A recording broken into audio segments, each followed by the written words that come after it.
കേന്ദ്ര സർക്കാർ എല്ലാ വർഷവും ജാനുവരിയിലും ജൂലൈയിലും ക്ഷാമബത്ത കൃത്യമായിട്ട് 2 ഗഡുക്കളായിട്ട് കൊടുക്കുന്നുണ്ട്. നിങ്ങളുടെ സർക്കാരിന് എന്താ അത് പറ്റാതെ? എന്താ സർക്കാരിന് പറ്റാത്ത? പിന്നെ സർക്കാർ കൊടുക്കണില്ലേ? എന്നിട്ട് എവിടെന്നെ പൈസ? എവിടെന്നെ? മുഖ്യമന്ത്രി പ്രസംഗിച്ചത് കേട്ടില്ലേ? പ്രസംഗിച്ചിട്ട് കാര്യമില്ലല്ലോ.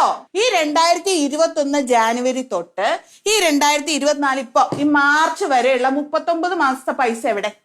ഡേറ്റ് ഒക്കെ കറക്റ്റ് ആണ് പറയണതേ.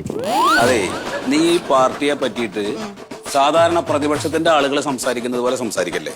ഒരുപാട് നല്ല കാര്യങ്ങൾ ചെയ്യുന്നുണ്ട്, അത് കണ്ടില്ല എന്ന് അടിച്ചിട്ടാണ് ഈ വർത്തമാനം പറയണത്. ഒരു കാര്യം നടത്തുമ്പോ അത് എന്താണ്, എങ്ങനെയാണ്, ഏത് രീതിയിൽ പോകുന്നൊക്കെ ഉള്ളത് പാർട്ടി കൃത്യമായിട്ടല്ല സർക്കാർ കൃത്യമായിട്ട് പഠിക്കും.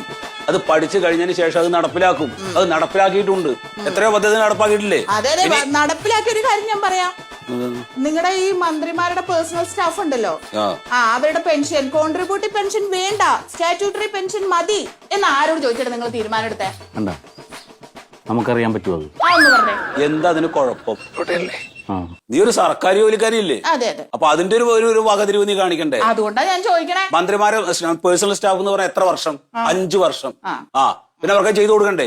ഇവിടെ PSC റാങ്ക് ലിസ്റ്റിലുണ്ടായ ആൾക്കാർ വായും പൊളിച്ചിരിക്കുക, ജോലി എന്ന് വരും നോക്കിക്കൊണ്ട്. എന്നിട്ട് നിങ്ങൾ നിങ്ങളുടെ സൗകര്യത്തിന് ഡെയിലി വേജസിന് ആളെ വെക്കുക. പാർട്ടിക്ക് താല്പര്യമുള്ളവരെ അങ്ങോട്ട് വന്നോ, ഡെയിലി വേജസ് അങ്ങോട്ട് കൊടുത്തു വെച്ചാൽ മതിയല്ലോ.